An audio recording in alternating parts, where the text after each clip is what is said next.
yanzu ne kake ganin arha iyayen saboda kana da su, amma akwai ranar da zaka so in duniya ka mallaka ka ga babanka ba za ka gan shi ba.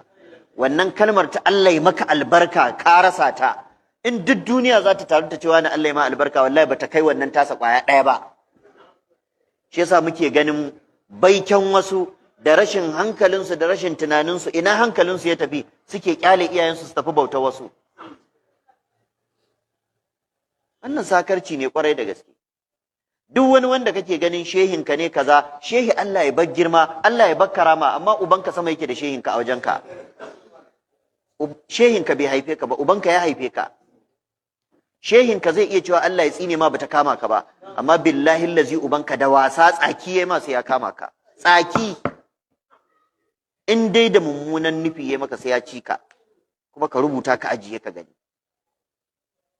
Daka kowa a girmama shi, amma a sani bayan girman Allah da ma'aiki babu ya girman iyaye. Shi yasa duk inda Allah zai faɗi mai girma da ya cire kansa da annabinsa iyaye ke faɗa, kuma ya san shehunnan suna nan. Amma ya ce wa wasainal insana biwalidayhi, mun ja kunnan ɗan adam ya kula da iyayensa. Wa qada rabbuka alla ta'budu illa iyyahu wa bil walidaini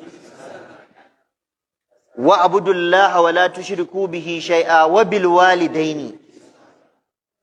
Qul ta'alu atlu ma harrama rabbukum alaykum alla tushriku bihi shay'an wa bil walidaini wa idha akhadna mithaqakum wa idha akhadna mithaqa bani isra'ila la ta'buduna illa allaha wa bil walidaini. Har Yahudawa duk iskancin su an ce su bi iyayensu, amma sai kai musulmi ka ce zaka kangarewa iyaye ka dauka zaka zauna lafiya, ba zaka zauna lafiya ba abadan. Duk wata giyar isa da kake jin ka taka iyayenka sama suke da kai.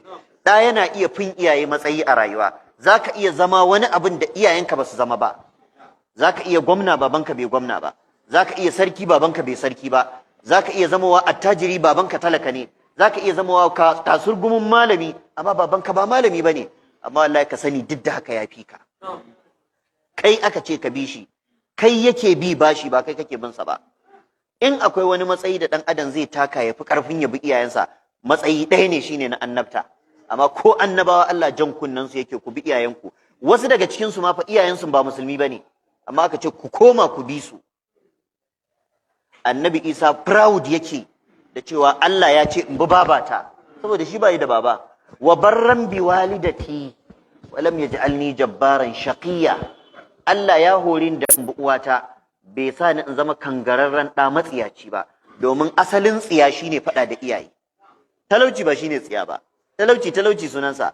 Amma in kana son ka ga matsiyaci, to ko ya fi kowa kuɗi a duniya, in dai zai sa da iyayensa matsiyaci ne shi, domin wannan arzikin ba zai masa komai ba wallahi. Sadaka a hirɗinka ka bi iyayenka, ka kyautata musu, ka rarrashe su, ka ja hankalinsu har su so abin da kake so wanda bai saba wa Allah ba. Kar ka yadda kai faɗa da su akan abin da yake kawalwainiya ce, rana ce akan tsakiyar titi, ƙyallin rana ne akan tsakiyar kwalta, kawalwainiya ce, ba tabbas ba ne, da ka zo ne za ka game babu.